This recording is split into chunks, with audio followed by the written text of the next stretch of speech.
Bonsoir professeur. Bonsoir. Alors avant d'en venir à la suite du cours justement sur le Vatican, ces falsificateurs de premier rang, on va parler du Mali. Le Mali, puisque effectivement, on a tous vu un petit communiqué partir de la junte, je ne sais pas vraiment comment on dit, si on dit junte, avec quel accent, je ne sais pas. Le gouvernement malien. Mais le gouvernement malien, donc ce gouvernement de transition, a donc purement et simplement chassé donc l'ambassadeur de France sur son sol et qu'ils ont limite entre guillemets accusé d'ingérence. Effectivement. Alors il faut savoir qu'il y a quand même des choses très étranges. Vous savez, vous avez vu qu'il y a eu quelque chose d'assez particulier, c'est que Valérie Pécresse a dit mais il faut renvoyer l'ambassadeur du Mali en France. Et là-dessus, le porte-parole du gouvernement a dit mais ça fait 2 ans qu'il n'y a pas d'ambassadeur du Mali en France.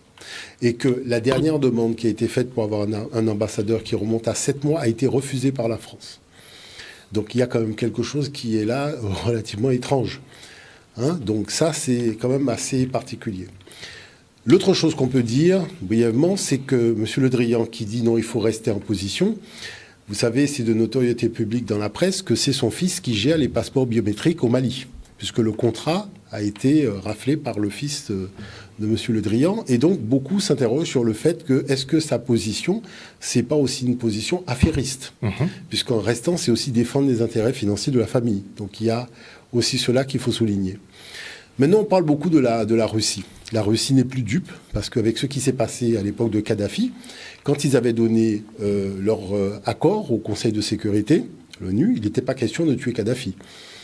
Et là, ce qui s'est passé, c'est qu'il s'est passé des choses, y compris avec la Côte d'Ivoire de Laurent Gbagbo, un certain nombre de choses qui fait qu'il y a eu une grosse surprise au niveau du gouvernement russe qui s'est dit, bah, tiens, on a l'impression qu'on avance en fait à pas couvert, et que la réalité, c'est tout simplement soit extrader des dirigeants ou les tuer directement. Donc à partir de ce moment-là, la position a changé quand il y a eu le coup de pression sur le Venezuela avec Maduro, où effectivement l'armée russe s'est déplacée avec des sous-marins et a averti que s'il y a une pénétration sur le territoire vénézuélien, il y aurait une réponse avec un armement militaire sophistiqué. Donc qui fait qu'on a vu que pendant que nous étions confinés, l'Amérique a fait demi-cours, ça c'était à l'époque de Trump, donc il n'y a pas si longtemps. On a vu beaucoup la pression qui est montée vraiment à un paroxysme au niveau du Venezuela. Et aujourd'hui, médiatiquement parlant, c'est comme si le Venezuela n'existe pas. Bon. Maintenant, je dirais qu'au niveau du Mali, il y a quelque chose qui me surprend beaucoup. C'est-à-dire qu'on voit des petits jeunes Français qui discutent d'un certain nombre de choses, qui veulent, je dirais, légitimer une présence. Il faut savoir que, à l'époque, il y a eu un coup d'État au Mali, alors que le président avait l'intention de partir. Mais qu'est-ce qui s'était passé? C'est que le Nord Mali a été découpé en blocs.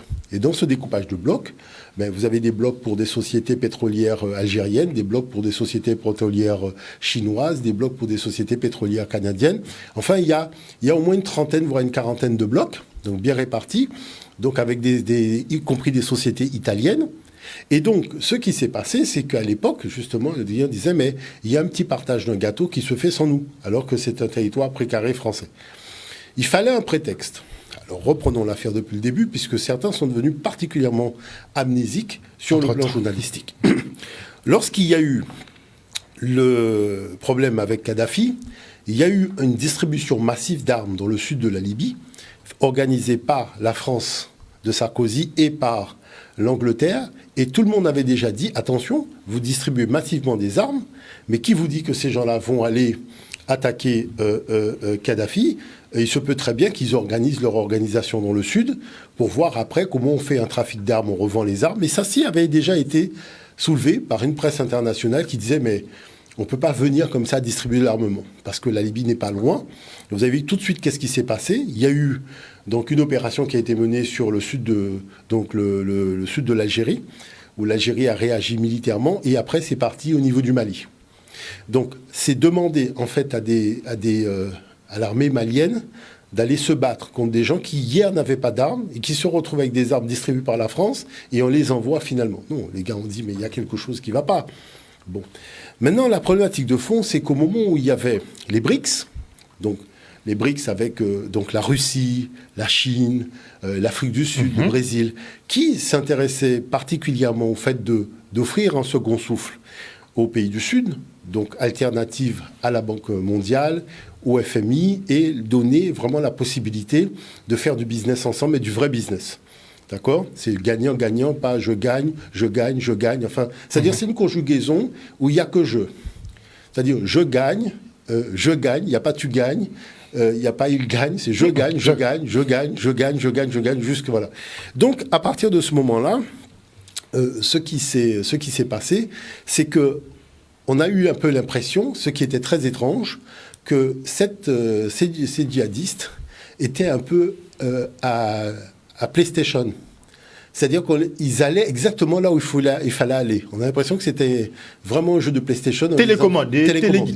Télécommandé, parce qu'il y a des intérêts là, on les envoie là, donc on fait des traitements. Et après, on voit arriver des gens, donc en l'occurrence l'armée française. Il faut savoir que la chose, c'est que les grandes décisions ne sont pas prises à l'Assemblée nationale. C'est un petit groupe privé donc au niveau de l'Élysée. Donc c'est ça la France-Afrique. Hein, on intervient au nom des Français, mais les Français ne sont même pas au courant qu'ils sont en train d'intervenir. Bon. On a eu l'exemple avec la crise Covid, ce conseil de défense c'est toute ultra secret de la mafia-Afrique, de la France-Afrique et compagnie. Donc du coup, là aujourd'hui, qu'est-ce qui se passe ? Il se passe que il y a les Russes. Alors on essaie de savoir, donc jeu de chat et la souris, où ils sont, je te tiens, tu me tiens, enfin voilà. Mais il n'y aurait pas eu les Russes. L'armée française était déjà là, le Burkina, il y a des troupes au sol, enfin bon, l'affaire aurait donné un Côte d'Ivoire bis. Mais là, il y a les Russes. Et les Russes, c'est de l'armement très sophistiqué, donc ça fait que tout le monde réfléchit. Moi, ce que je me dis, et c'est ce qui est quand même assez extraordinaire avec l'État français, c'est que, alors qu'ils sont très donneurs de leçons vis-à-vis des Américains dans leur politique internationale, même s'ils suivent, mais ils disent, bon, ben quand même, cette façon de faire est un peu à la cow-boy, ils se comportent exactement comme des cow-boys, avec, je dirais, un monde en mouvement. Alors c'est vrai que tout le monde c'est champagne en ce moment, parce que le 440 a fait quand même des records jamais réalisés. Incroyable. Depuis le début de la crise, ça n'arrête pas de monter. Crise, les magasins étaient fermés, tout était fermé.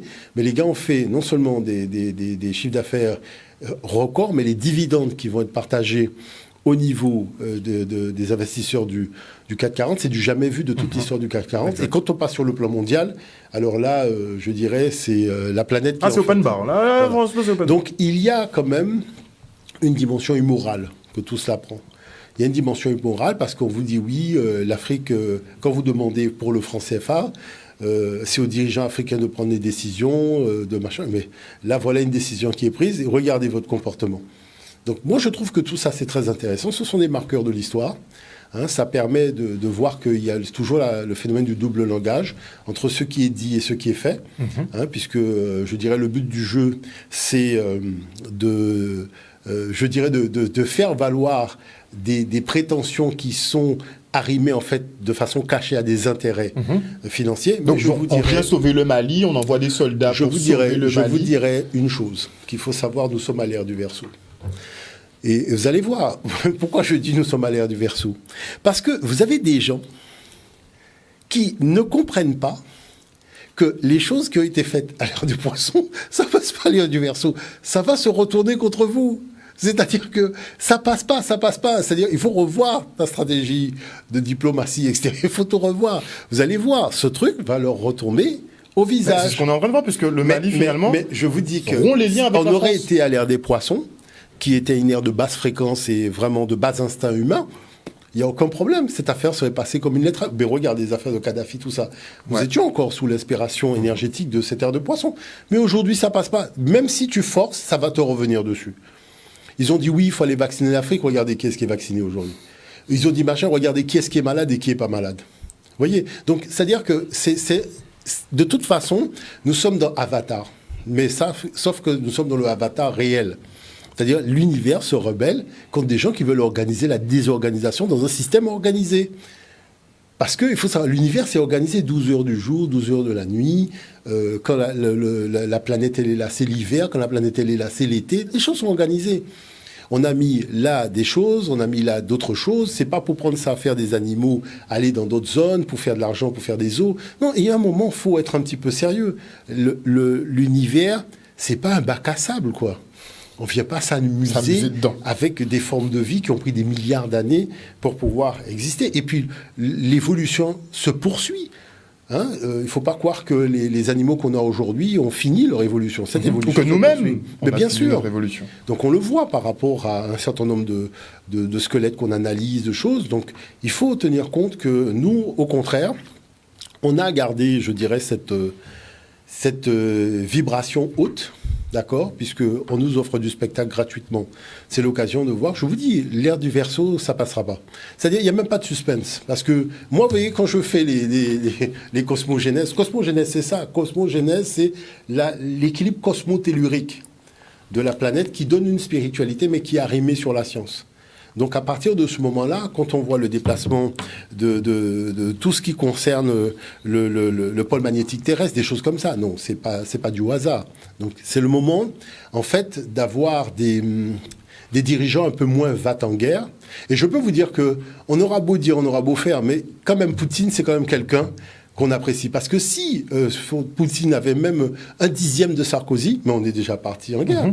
Non, mais il a un certain charisme. Et c'est vrai qu'il reste pas un va-t-en-guerre finalement. Non, il a une plus grande armée du monde. Franchement, il faut quand même admettre que si c'était un Teigneux et si c'était je sais pas moi, un Crispé, mais il y a longtemps que le gars... On l'aurait déjà vu et constaté. Oh là là. Mais il faut pas oublier ce qu'il a dans le ciel aussi. Hein. La base dans le ciel, il y a quand même un certain nombre de choses que... Non, les gens rigolent. Vous savez, comme on est du côté américain, donc on n'a pas vraiment exposé le niveau technologique de la Russie.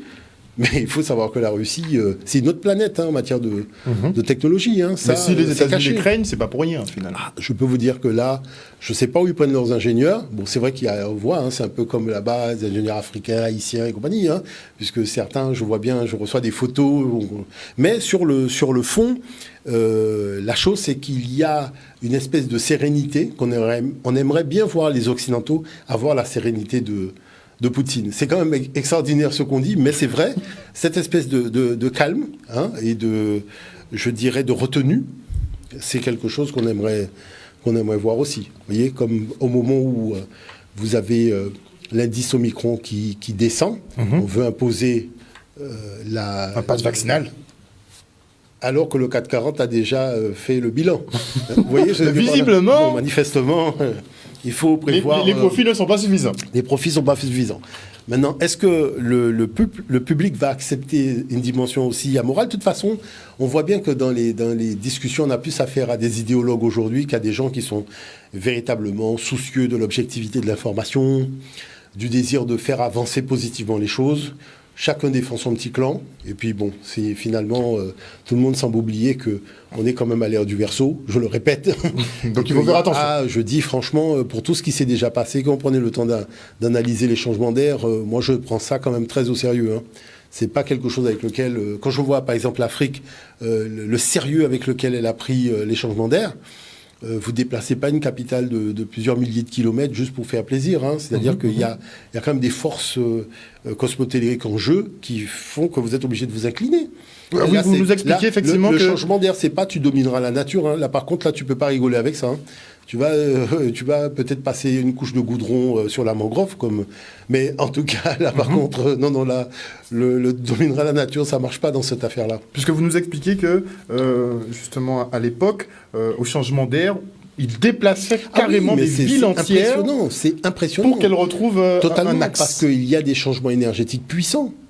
Et comme il faut être lié à quand même une source d'énergie cosmotellurique, vous êtes obligé de déplacer les choses. Donc, c'est pour vous dire... C'est pas une petite affaire, en tout cas. Ah non, c'est pas une petite affaire, c'est quelque chose de sérieux. C'est-à-dire que, pour vous donner une idée, au changement d'air, si vous avez par exemple le Vatican, on déplace le Vatican de plusieurs milliers de kilomètres. Hein. Si vous prenez le palais royal, c'est-à-dire l'Élysée, vous déplacez l'Élysée de plusieurs milliers de kilomètres. C'est ça qui se passait, les changements d'air. Là, les gens sont en train de prendre ça à la rigolade. Mais vous allez voir, hein, ça ne va pas tenir longtemps. Non, mais il y a déjà beaucoup de choses qui se passent. Mais je vous dis, franchement, on se demande un peu j'ai écrit un bouquin là-dessus, le Cosmo 2, le Cosmogénèse tome 2. Moi, quand j'ai écrit le livre, j'ai dit, oula, bon, je vois bien que les ancêtres ont pris ça très très au sérieux. Et c'est ça qui a fait qu'il y a eu, je dirais, des Grecs qui se sont intéressés à ça. Après, on va vous dire, oui, ils parlent de Nicée, c'est machin. Bon, ça, c'est la blague occidentale habituelle.